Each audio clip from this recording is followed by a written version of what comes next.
With the coming of modern warfare and massed mechanical armies, the age of the chivalrous knight doing battle, one-on-one on the field, has long since vanished.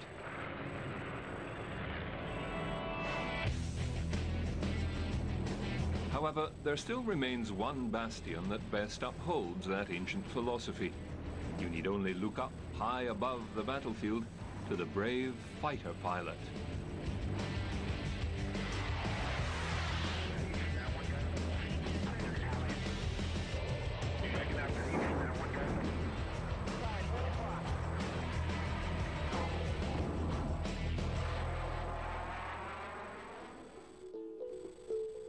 The first fighter aircraft were flimsy scraps of wood and fabric, flown by keen-eyed men with fast reflexes and deadly determination. Today's fighter jets are constructed from the most sophisticated materials available and are flown at incredible speeds by the world's best trained pilots. And the span between them is less than 100 years, a century of striving for the most efficient aerial fighting machine.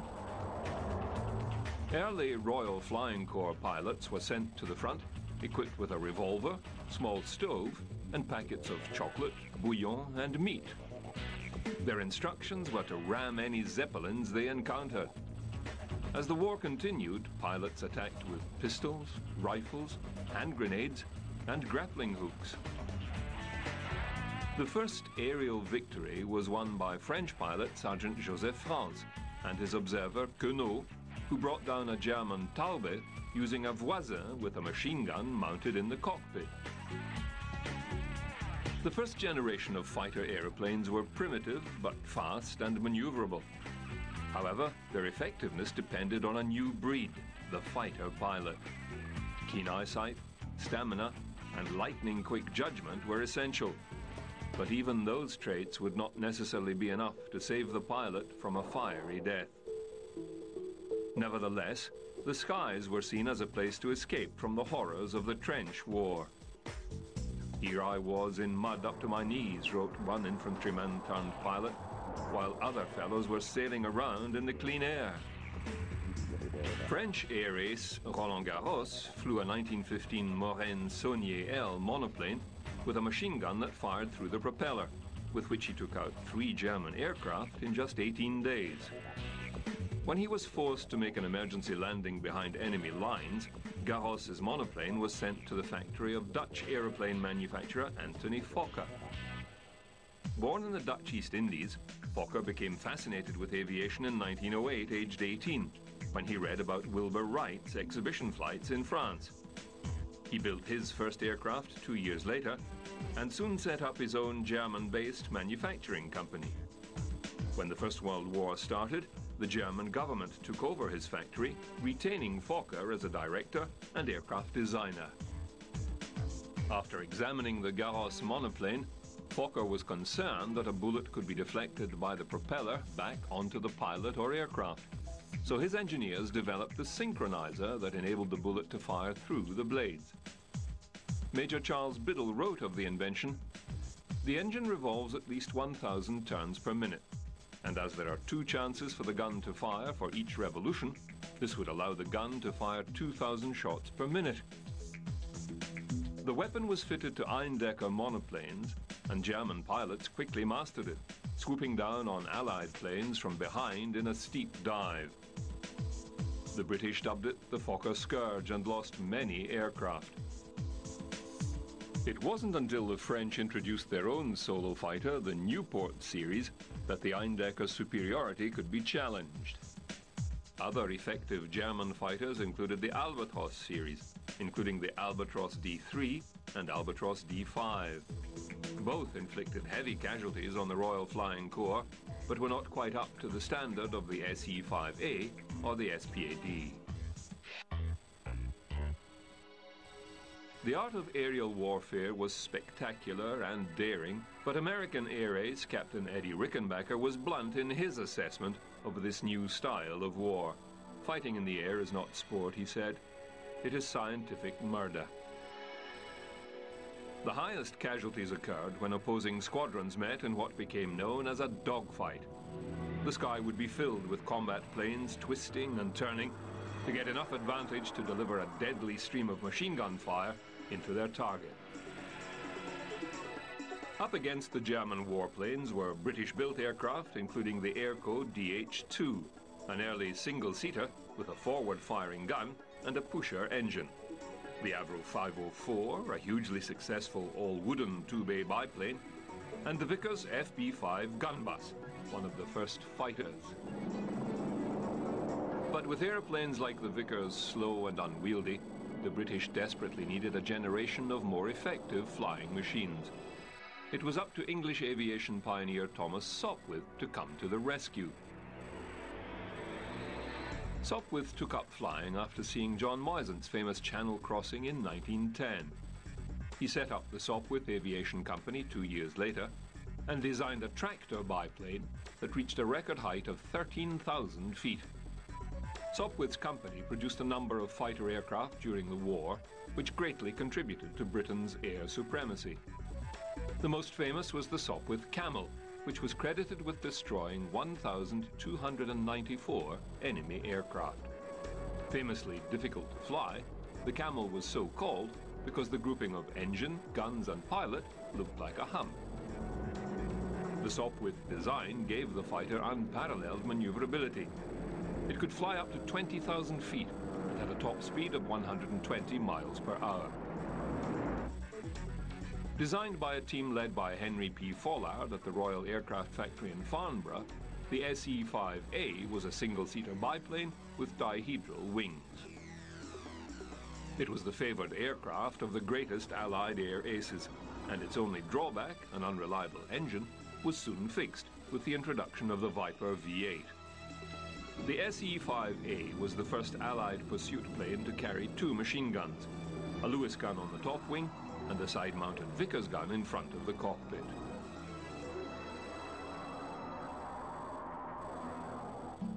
Dressed in a leather, fleece-lined jacket to counter the icy temperatures aloft, sporting a silk scarf and oil-smeared goggles, the fighter pilot was a romantic figure. French-American pilot Raoul Lafpré was one of the men seen as heroes of the sky due to his 17 combat victories. Sadly, he was killed in action in 1918. Other famous airmen included war artist Lieutenant Henri Farré, Flight Commander George W. Hewlett, and Flight Sub-Lieutenant Reginald Warnford, who was awarded a Victoria Cross for destroying German airship LZ-37 in mid-air. French fighter René Fonck had the most Allied kills, taking down 75 aeroplanes. But even he was eclipsed by the man who, both sides agreed, was the greatest fighter pilot of them all. The Red Baron was born Manfred von Richthofen, the son of an aristocratic German family. He joined the Imperial German Army Air Service in May 1915 and soon qualified as a pilot, eventually credited with 80 combat kills. Before long, Richthofen was given command of his own squadron. The Baron's most famous aircraft was the Fokker triplane, machines which he said could climb like monkeys and maneuver like the devil. But by the time they came into service, he was considered to be a legend and ordered not to fly in combat unless absolutely necessary. In 1918, he was put back to work as part of the Germans' big air offensive. The new British Camels proved no obstacle for the air ace, who downed 17 aircraft in March and April, 8 of them Camels. But on the 21st of April 1918, he was shot down and killed, most likely by an Australian anti-aircraft gunner following a dogfight. To the British, flying high above the mud and misery of the trenches, the air war was a place for gentlemen. After German air ace Oswald Bölke was killed in an air battle, a unit of the Royal Flying Corps flew across enemy lines and dropped a wreath that read, "To the memory of Captain Bölke, our brave and chivalrous foe." The Great War spurred on aeronautical development and fueled a boom in aeroplane manufacture. But the end of the war saw a huge drop in aircraft production in the United States, with the annual figure dropping from 14,000 in 1918 to 263 in 1922. The American people wanted to forget everything relating to war. and more than 100,000 combat pilots were demobilized. Other countries were more gradual in phasing out their military expenditure. The French government continued to commission aircraft and used the surplus to subsidize the new field of commercial aviation. Sopwith joined Australian Harry Hawker to form the H.G. Hawker Engineering Company, which manufactured military aircraft including the Fury, the Hart, and the Nimrod. Civil flying resumed in 1919, and passenger services were established for short routes within Europe and America, usually made up of ex-military aeroplanes flown by ex-military pilots. Conditions were far from luxurious, and one carrier, Aircraft Transport and Travel, issued passengers with thick coats, helmets, goggles and gloves, and sometimes hot water bottles.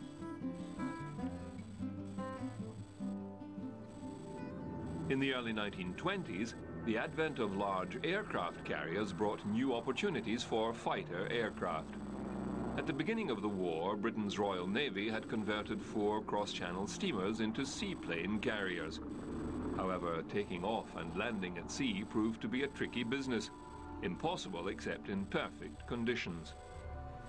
On October the 17th, 1922, Lieutenant Virgil C. Griffin took off in a Vought VE-7 biplane from the Langley's decks, launching the US Navy into a new era. The development of the Pratt & Whitney Wasp engine in the mid-1920s was a major step forward for American aircraft. A 9-cylinder radial of first 400, then 600 horsepower, the Wasp improved the maneuverability and speed and rate of climb of Army and Navy aircraft.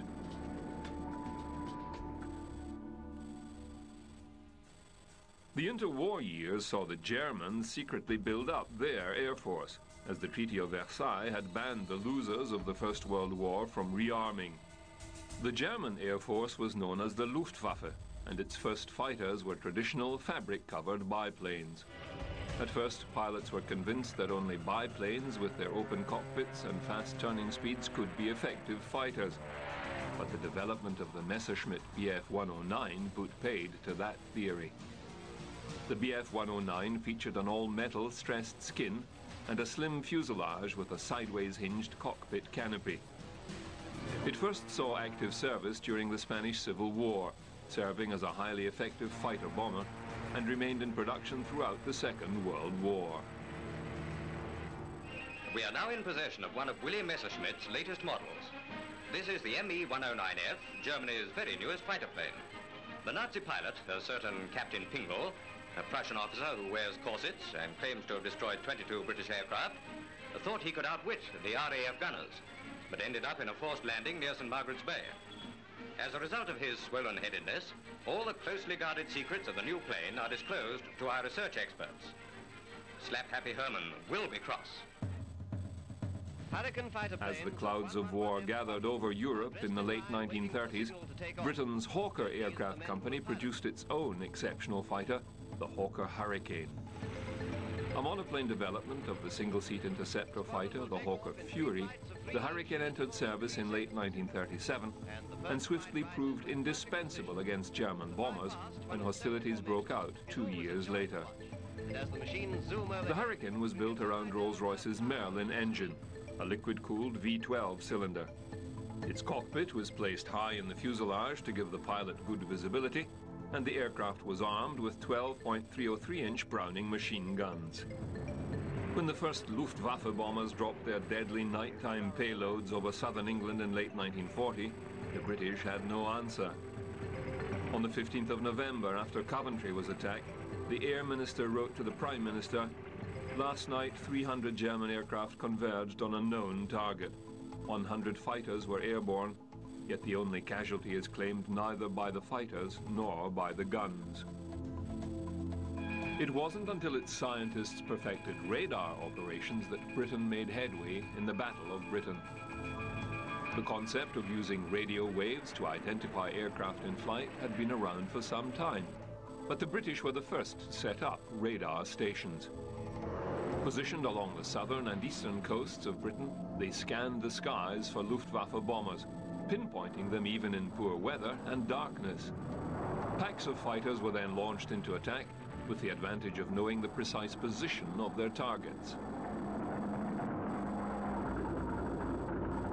Among these fighters were 20 squadrons of Supermarine Spitfires.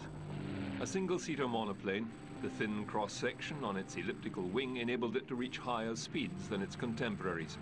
It was the only Allied airplane to serve out the whole war. Like the Hurricane, the Spitfire was armed with 8 Browning .303 caliber machine guns and powered by Rolls-Royce Merlin engines. Together, the two aircraft were incomparable. But their strategic advantage owed more to radar than aircraft design. Instead of flying blind sorties in the hope of spotting enemy planes, the Battle of Britain fighters could rest comfortably on the ground until the radar found its target. Then it was a mad scramble as pilots ran to their aeroplanes and headed into the sky.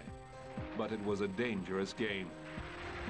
Britain's pilots included many from Commonwealth countries, as well as those who escaped before Hitler cast his net over Eastern Europe. The fighter tactics adopted before the air war started proved costly, as the rigid formations were predicated on attack from bombers, not escort fighters.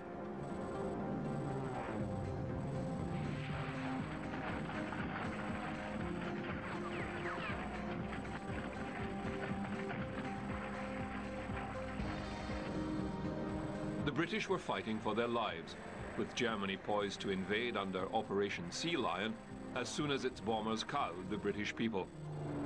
But they were a people who refused to be cowed, and autumn 1940 saw Fighter Command finally gain the ascendancy. Germany was bombing British cities day and night. The first official record of aerial combat in the sky. In a moment you will see what our pilots see in action. There in front is a German and we're overhauling him. Streaks on the screen are the tracer bullets from our fighter. There's the first hit. And there he goes, on fire and down to destruction. So Fighter Command put radar-equipped night fighters into the field to pick off the night bombers. Presenting our latest and most heavily armed fighter planes, Bristol Beaufighters. Among them, the Bristol Type 156 Beaufighter. The Beau was heavy and slow, rushed off the assembly line to bolster the Air Force. But it was still faster than the lumbering German bombers in its sights. With 4 20mm cannons mounted in the lower fuselage to allow radar antennae to be fitted, the Beau had a high success rate against its adversaries. After the Battle of Britain, Beaux were redeployed to the North African and Mediterranean theatres of war, where they enjoyed similar successes. The North Coats Strike Wing used Beaufighters to suppress anti-aircraft flak, while Torbo fighters attacked ship convoys closer to the ocean. 10 guns, enough to blast any enemy machine out of the skies. Sunset, and the work of our night fighter pilots. The Bolton Paul Defiant was another night fighter set against the Luftwaffe during the Battle of Britain. The two-seater fighter entered service in 1939 and initially looked set to match its cousins, the Spitfire and the Hurricane. However, while the Defiant was faster than the Spitfire, it had no forward firepower, instead relying on the hydraulically operated dorsal turret. At first, this was to its advantage, as the Germans were not expecting an aeroplane that fired from the rear. The Defiant collected the scalps of numerous bombers and Bf-109s. But once the Luftwaffe wised up, the Defiant was easy prey. Into the moonlight over Britain they roar, seeking out their prey. Clumsy in dogfights and difficult to bail from, the Defiant was redeployed to night fighting, where it had better success. But the limitations imposed by the weight of its turret and the fact that it carried a second crew member led to big losses, and the Defiant was pulled from combat in 1942. It finally found its niche in gunnery training, target towing, communications jamming, and air-sea rescue. The Brits also put American fighters into service. The Grumman F-4F Wildcat was Grumman's first monoplane and flew with both the United States and the British navies. Both land and carrier-based, it was a Wildcat that became the first American-built fighter to score a kill in 1940 when it brought down a Junkers Ju-88 bomber. When the United States entered the war, the Wildcat was its main shipboard aircraft. Although the Japanese Mitsubishi Zero was a faster aeroplane, the Wildcat's rugged construction enabled it to absorb more damage and kept it in the fight. Wildcats were vital defenders in the battles for Wake Island, the Coral Sea, Midway, and Guadalcanal.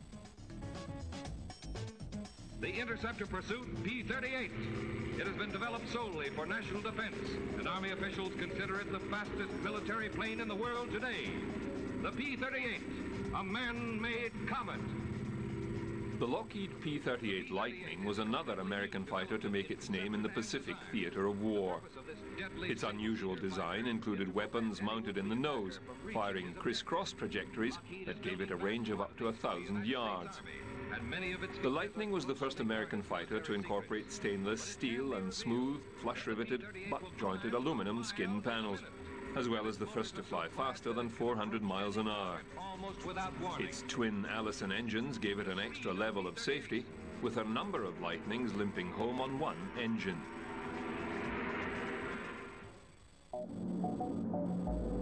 When it appeared from out of the blue and swooped into service for Japan against America at Pearl Harbor, the Mitsubishi A6M50 outclassed every Allied fighter in the Pacific.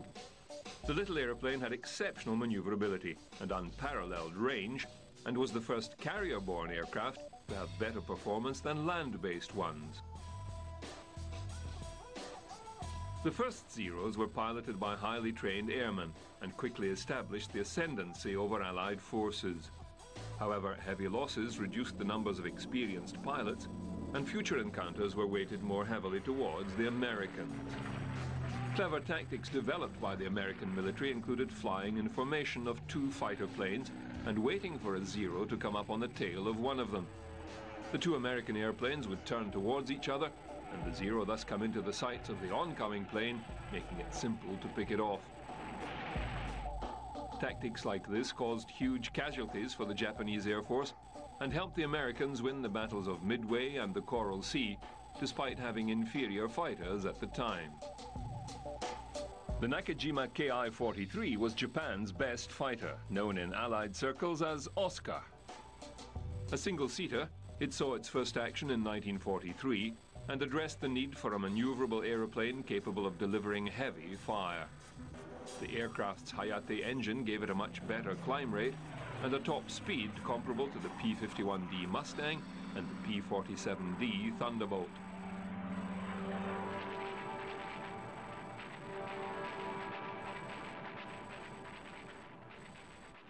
With both sides desperately looking for the technology that would blow the opposition out of the water, World War II was an important time for aerospace development. As the home of the world's first serious rocket tests, Germany led the way in jet aircraft, launching the Me-163 Comet in 1944. The revolutionary swept-wing fighter came from Alexander Lippisch, famous for his rocket research throughout the 1930s. The Comet contained a Walter rocket motor that harnessed the explosive power of rocket fuel to send the aircraft speeding through the air at an unmatchable 990 kilometers an hour. The jet ran rings around its Allied opponents, but its short range led to many missions being aborted. Landing had its own share of dangers, as the pilot had to use a spring-loaded skid running centerline on the fuselage. Ultimately, the Comets made little impact in the war, other than to increase the knowledge of jet propulsion. Of the 300 produced, they made only 9 kills. 14 Comets were lost, with several destroyed during landings. The Germans had also been working on the jet engine well before the beginning of the war. The airframe design first flew in 1941 using a conventional Junkers Jumo engine. When the turbofan engine was perfected, it was fitted to the swept-wing Messerschmitt 262 and flown in July 1942. The Me-262 went into operational service over a long period of time, as new tactics and procedures were developed for the first jet fighter ever to fly. Dubbed the Schwalbe, or Swallow, pilots like to call her the Storm Bird. Several prototype designs were developed, and in 1944, a test unit was put into service. The multi-role fighter made its first kill of a Mosquito reconnaissance plane in July of that year. The plane had a top speed of 900 kilometers per hour with a ceiling of 11,450 meters. It carried 4 30mm cannons and could carry 24 55mm rockets or 2 250-kilogram bombs. A total of 1,430 were manufactured, but they saw little combat towards the end of the war. The RAF have no records of any engagements with the jet fighter. However, the US Army Air Force did claim to have shot down several in dogfights. The Gloucester Meteor was Britain's first jet fighter, entering service in 1944.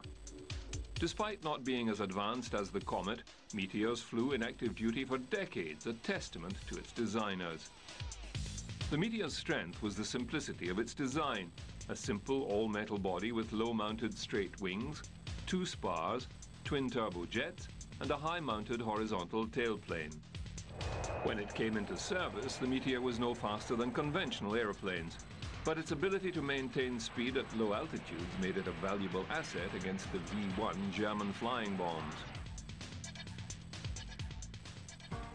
The end of World War II did not mean an end to fighter aircraft development.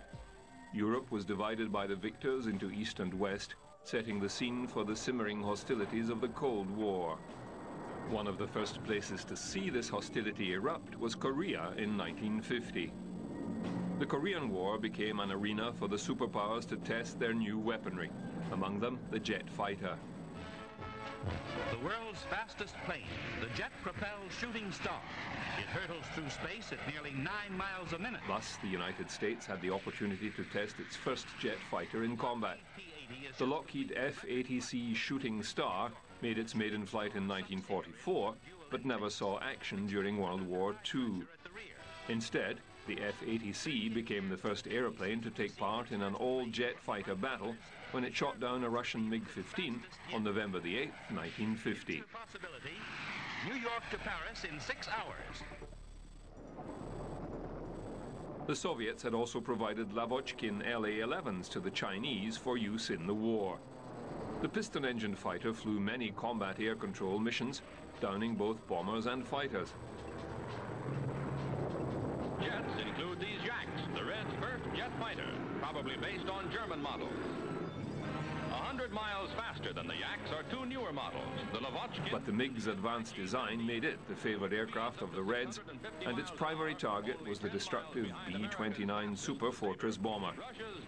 MiG-15 fighters stalked the Super Fortress, armed with 2 23mm cannons capable of firing 80 rounds per gun, and a 37mm gun with a 40-round capacity. It was well equipped to shoot down bombers, but less able to engage in dogfights because of the weapon's limited rate of fire and relatively low velocity. However, it was usually able to evade pursuit with a rate of climb 900 meters per minute faster than American-built Sabres. The MiG's smooth silver outer skin, bubble canopy, and metal-skinned wing certainly caught people's attention.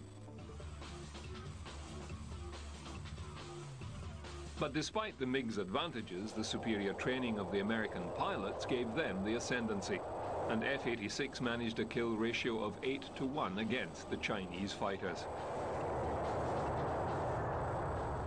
How Russian-made jets behave in battle with American planes can be seen as Navy Panthers take off on missions over North Korea. Gun-sight cameras record for the first time in history a battle between jet fighters as the Panthers... The Grumman F-9F Panther, the U.S. Navy's second jet fighter, was also successful against Chinese forces, shooting down 2 Yak-9s and 5 MiG-15s with a loss of only 1 Panther. The fighter flew 78,000 sorties during the war and remained in service until 1956, when it was used for training missions. Carrier-based jet fighter proves its tremendous value. The F-86 Sabre was the MiG's other primary opponent. Developed in both fighter-bomber and fighter-interceptor variations, the transonic fighter carried 12.7mm AN M3 Browning machine guns that fired at a rate of 1,200 rounds per minute. In 1948, an F-86A set a world speed record of 570 miles per hour. MiGs had the advantage when at high altitudes, Sabres at low, which made most dogfights short as the fighters scrambled to their optimum level. Sabres went on to fly in conflicts across the region, including the Indo-Pakistani War of 1965 and the Bangladesh Liberation War of 1971. The Australian, Canadian and German air forces were among the many that acquired or built Sabres in the years following the Korean War.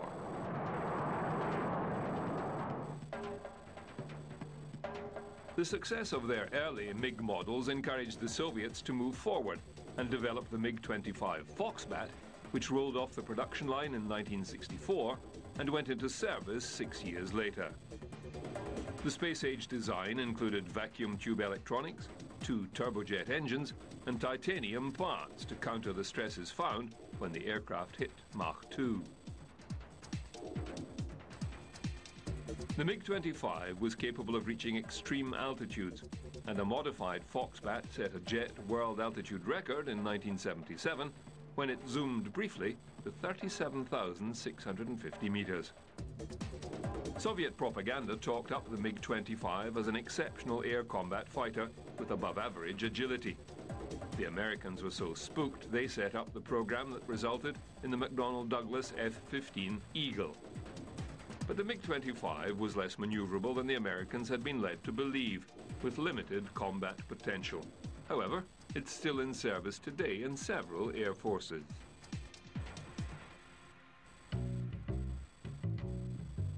After the war, the Brits also forged ahead with jet technology, launching the English Electric Lightning in 1954.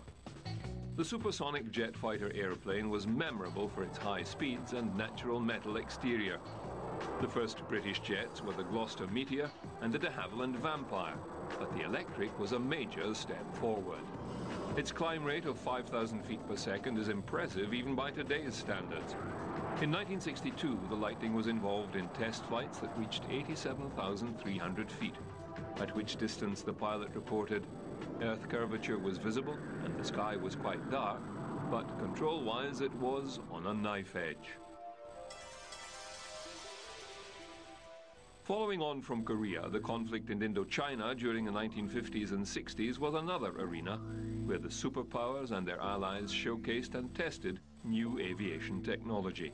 First look at the Starfighter, newest member of the Air Force's Century series of advanced supersonic combat planes. This is the F-104, powered by a new and more powerful jet engine. The Lance-like craft has other new features, among them the first downward ejection seat system for a production jet fighter, whose operational altitude is the stratosphere.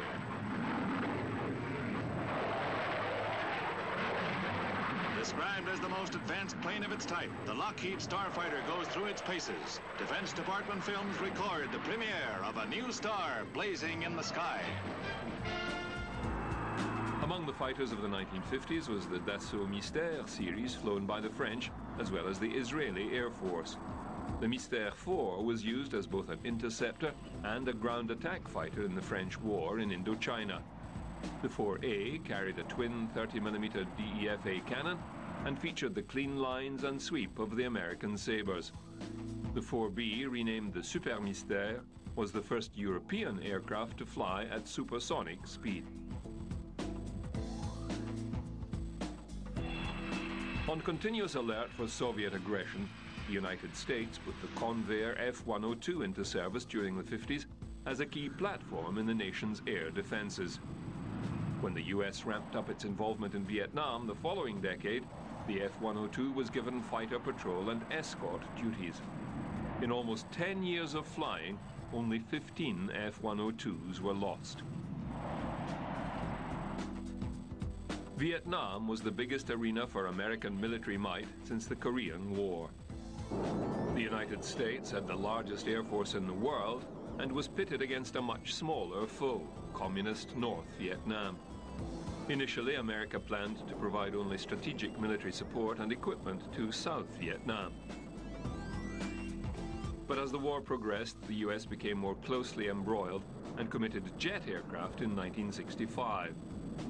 The main jet fighter was the McDonnell F-4 Phantom II. The two-seat carrier-based aircraft could carry a range of munitions including conventional bombs, cluster bombs, air-to-ground missiles, and nuclear weapons. The fighter's superior thrust gave it a great tactical advantage, as the pilot could engage and disengage at will during combat. However, North Vietnamese pilots were wary of the American pilots' advanced skill and technology and rarely allowed themselves to be drawn into a dogfight. Really getting excited and disturbed because I was missing, and one more rolling a dive maneuver to get behind him again. And this time all of the things in training came back to me about tracking the target, getting the gun sight directly on him, and making sure I had all the proper air speeds and G conditions. And I fired the third missile, and I observed this missile to go directly up his tailpipe and explode and blow the tail right off of him. And as soon as the tail went, all kinds of pieces and parts of the aircraft started coming back at me. And it was in a kind of a left turn, and this stuff was coming back, and I had to roll to the left some more to keep him from hitting it. And as I started this roll, I saw the MiG just pitch up real violently. Without a tail, he just pitched up and went back over my right wing and down. I came around real hard to the left so I could keep him in sight and watch him hit the ground so I could get a confirmed kill. The Enterprise will be joined by the nuclear-powered guided missile frigate Bainbridge to become the first nuclear-powered ships in history to enter combat. The Enterprise will be stationed off Saigon to launch planes for airstrikes against the Viet Cong in South Vietnam. The development of airborne warning and control systems planes equipped with advanced surveillance technology also benefited the American Air Force, and in October 1967, a Lockheed EC-121 AWAC aircraft directed an F-4 to a MiG-21, the first time such an intercept had been plotted by an airborne controller. Altogether, the United States Air Force brought down 68 North Vietnamese MiG-21s in the 8 years of the war. The Cambodian Air Force flew both MiG-17s and MiG-25s, but refrained from combat in an attempt to maintain neutrality. In 1965, American forces were stunned when aging North Vietnamese MiG-17s shot down Mach II class F-105 Thunder Chief fighter bombers. Agile and maneuverable, MiG-17s can still be found in some air forces today. But the bulk of the Cambodian Air Force's fighter jets were destroyed on the ground in 1971 in a Viet Cong bombing raid on Phnom Penh.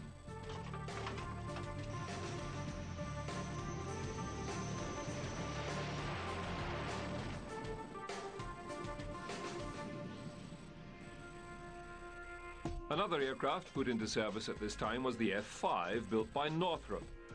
This series of supersonic fighter aircraft included the F-5A and F-5B, or Freedom Fighter, the F-5E Tiger, and F-5F Tiger II. Designed as a low-cost, low-maintenance fighter, it was twin-engined with a top speed of Mach 1.6 and a range of 1,400 kilometers, and was armed with two 20mm cannons and a variety of missiles on 7 hard points. Various versions and derivatives are still in use today as trainers. The Vietnam War also saw the birth of a new long-range defense fighter, the F-111. It embraced the prevailing strategic principles of the day, which focused on high speed, raw power, and air-to-air missiles rather than dogfighting. The two-seater aircraft was powered by two afterburning Pratt & Whitney TF-30 turbofans, and a swing-wing mechanism allowed the wings to sweep or rotate, allowing it to maneuver at blistering speeds. Internally, under the fuselage, the F-111 was equipped to carry a cannon, nuclear weapons, and air-to-air missiles. The aircraft could also carry various weapons under the wing.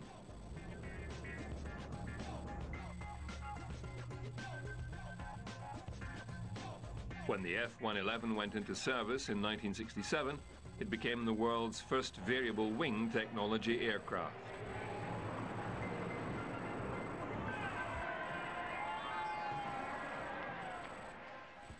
The French continued development of their Dassault Mirage line of fighters with the Mirage 3, 5, F-1 and 2000 versions, all single-engined and capable of both supersonic air superiority and ground attack modes. They were sold to many nations. An Anglo-French design was the Spicat Jaguar. Introduced in 1973, the single-seater fighter could achieve Mach 1.6 with its twin Rolls-Royce Mark 102 turbofans. It was designed to replace the Phantom for close support and air superiority. The US Navy had developed the Phoenix. A long-range fleet defense anti-aircraft missile, it was a very heavy and sophisticated weapon, and for the first time an aircraft was designed around the missile. It too was a variable wing aircraft, the Grumman F-14 Tomcat, which went into operation in 1974, replacing the F-4. A two-seater, the Tomcat's canopy gives 360-degree visibility, and a head-up display allows the pilot to read the instrumentation while keeping his eyes glued on the sky. Internal 20mm M61 Vulcan Gatling guns are mounted on the left side, and the aeroplane can also carry AIM-7 Sparrow and AIM-9 Sidewinder anti-aircraft missiles, and of course the AIM-54 Phoenix, the only aircraft to do so. The British performed their own technological leap in 1969 when they introduced the Harrier jump jet to the Air Force. The Harrier became the only successful vertical, short takeoff and landing aircraft from the period and remains in service today. Its remarkable design allows the pilot to hover over the landing point and descend vertically. In a dogfight, the pilot can vector in forward flight as a defensive maneuver, coming to a sudden stop and forcing the pursuing aircraft to overshoot. The British sent Sea Harriers to the Falklands in 1982 for the war against Argentina. 28 Harriers operated from the decks of the HMS Hermes and Invincible. Another 14 arrived a month later, flying from the UK in 9 hours with 5 mid-air refuelings. The Harriers were matched against Argentinian Mach 2 Dassault Mirage fighters and scored 22 kills with no loss. But 2 aircraft disappeared on night patrol. Flying more than 2,000 sorties during the operation, the Sea Harriers were a key reason for Britain's success in the war and the recovery of the Falkland Islands. The United States brought out the F-15 Eagle in 1976, and like the F-14, it was a highly engineered, complex piece of machinery. Designed as a response to the MiG-25 Interceptor, believed to be more advanced than it actually was, the F-15 is made from lightweight materials and contains 2 exceptionally powerful Pratt & Whitney turbofan engines, giving it an excellent thrust-to-weight ratio. The Eagle can zoom 29,000 feet upward, or the height of Mount Everest, in a minute. It was designed for just one person, so to make the pilot's tasks more manageable, all controls are placed on the throttle and stick, an innovation now standard on modern fighters.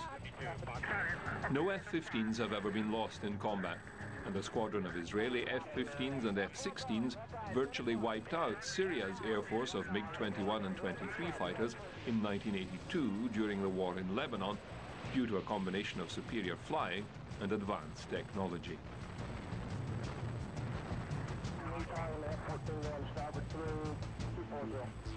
European designers tried to stay one step ahead of the Soviets' air power, and Swedish designers introduced the Saab Viggen in 1971. With an advanced forward canard wing, this single-engine fighter could reach speeds of Mach 2.1, range 1,000 kilometers, and a rate of climb of 12,200 meters per minute.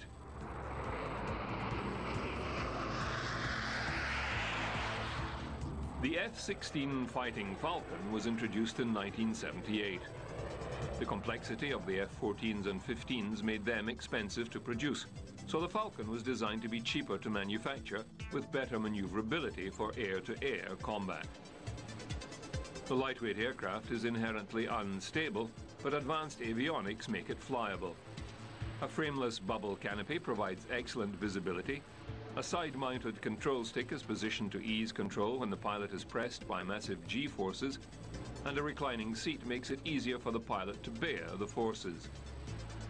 As with the Eagle, controls are mounted on the throttles and the control column, while a head-up display projects instrumentation onto the glass canopy, enabling the pilot to respond with split-second timing, an essential skill in modern aerial combat. Such innovations have made single-seater fighters more appealing, as it's now possible for one very well-trained person to handle the complexities of a fighter jet.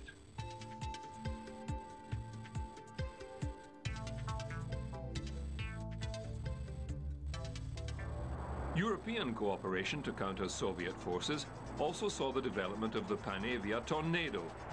Britain, Germany and Italy combined forces to produce this variable-wing twin-engine fighter-bomber. Crewed by two, this multi-role fighter had a top speed of up to Mach 2.12. Variants and developments are still in service today. One key feature was its terrain-following capability. The aircraft could hug the ground at high speed to avoid radar, and is considered one of the most significant fighters to come out of Europe.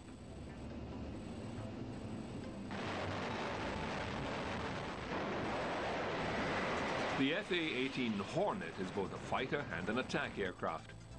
Although slower than the Tomcat, the Hornet is exceptionally nimble, and its dual purpose means it can defend itself on the way to a target, drop its payload, and engage enemy fighters.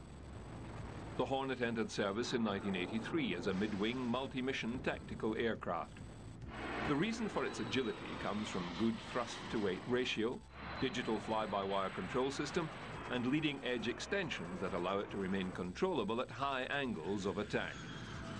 To switch between fighter and attack roles, the Hornet's pilot uses a multifunction display projected onto the canopy. Its twin engines, General Electric F404GE400, were designed to be particularly robust, leading to reduced stall and flame-out. A little misnamed, the Lockheed F-117 Nighthawk is a stealth aircraft, designated a fighter, but lacking guns and rarely carrying missiles. Its unique flat faceted surfaces reflect radar emissions, and the various radar-absorbing materials are used on the cockpit and over the engine intakes. The Nighthawk is actually armed with smart weapons and a targeting system for precision attack, and has a top speed of a staggering 2,220 kilometers an hour. One person pilots the stealth fighter, aided by a wide array of electronic gadgets. But such cutting-edge technology doesn't come cheap. Each Nighthawk costs $40 million. The stealth fighters proved their worth during the first Gulf War with their accurate striking. However, one was shot down by Serbian artillery in 1999 during the Kosovo conflict. Also developed by a European consortium, the Eurofighter, or Typhoon, has been adopted by 6 nations as their current frontline fighter. The twin Eurojet EJ200 turbofans generate a 1.16 thrust-to-weight ratio. The canard wing design is capable of Mach 1.2 at sea level and 2.1 at altitude. A multi-role fighter, it has one 27mm cannon and multiple hard points for missiles or bombs.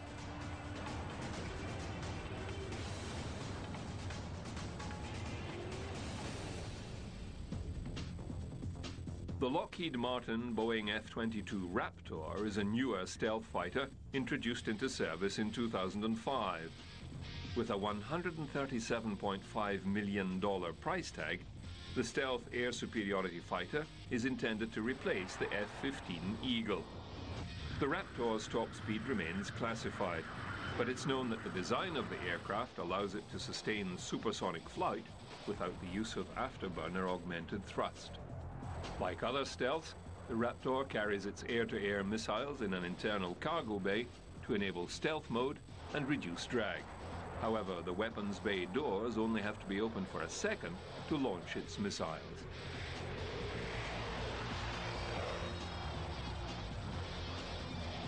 The United States is currently the only country manufacturing and flying the stealth fighter, with other countries waiting for the F-35 Lightning II to roll off the assembly line, an event expected to begin in 2011. At $83 million, the F-35 is substantially cheaper than the Raptor, but is still expected to perform many of the same functions. A stealth multi-role fighter, the F-35 will have 3 models. a conventional takeoff and landing variant, a short takeoff and vertical landing variant, and a carrier-based variant. With test flights currently underway, it has been observed that the single-engine F-35 appears to have a similar appearance to the two-engine Raptor. It will also incorporate the Raptor's advanced avionics and sensor fusion to improve the pilot's situational awareness and high-speed data networking, making it truly futuristic.